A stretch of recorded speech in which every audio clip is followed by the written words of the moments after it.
বার্থডের দিন সন্ধ্যাবেলায় প্ল্যান করলাম একটু খাওয়া দাওয়া করলে কেমন হয়, তাই জন্য আমি আর মিস্টার জানা আর ওদিক থেকে জাহিরদার বিকি আসবে রেড চিলিতে। আমরা একটু রেড চিলিতে বসে অপেক্ষা করছিলাম আর ওরা খানিকক্ষণ পরেই চলে এসেছিলো। আর এই রেড চিলি অ্যাম্বিয়েন্সটা কিন্তু খুব সুন্দর, হাতে আঁকা ড্রয়িংও আছে আর দারুণ সুন্দর সুন্দর পেন্টিং আছে। তারপরে আমরা একটু মেনু কার্ডে চোখ বলেছিলাম যে কি অর্ডার দেওয়া যায়। তারপরে স্টার্টারে অর্ডার দিলাম হচ্ছে চিকেন ড্রামস্টিক, আর তার মধ্যে দাদারাও চলে এসেছে আর সাথে করে দেখো বার্থডে বলে গিফট এনেছে। এইসবের আর কি দরকার ছিল, এসেছে এটাই অনেক।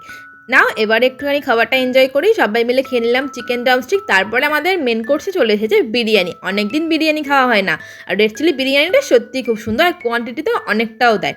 আর সবাই মিলে বিরিয়ানি নিয়ে নিলাম, বেশ খেতে খেতে এনজয় করলাম আর অনেক গল্প করলাম আর অনেক আড্ডা দিলাম। তার সঙ্গে ছিল রায়তা আর তার সাথে ছিল অনিয়ন স্যালাড। আর এদিকে মিস্টার জানার ছবি তোলা আর শেষ হয় না, ছবি তোলাও হয়েছে আর দারুণ সুন্দরভাবে আমরা খেয়েছি আর বিরিয়ানিটা দারুণ সুন্দর খেতে ছিল। এবারে লাস্টে মুখশুদ্ধি তো খেতেই হবে, মুখশুদ্ধি খেয়ে বেরিয়ে পড়লাম বাড়ির পথে। চাপাচুপি দিয়ে চললাম সোজা বাড়ির। নেক্সট ব্লগে আবার দেখা হবে, টাটা।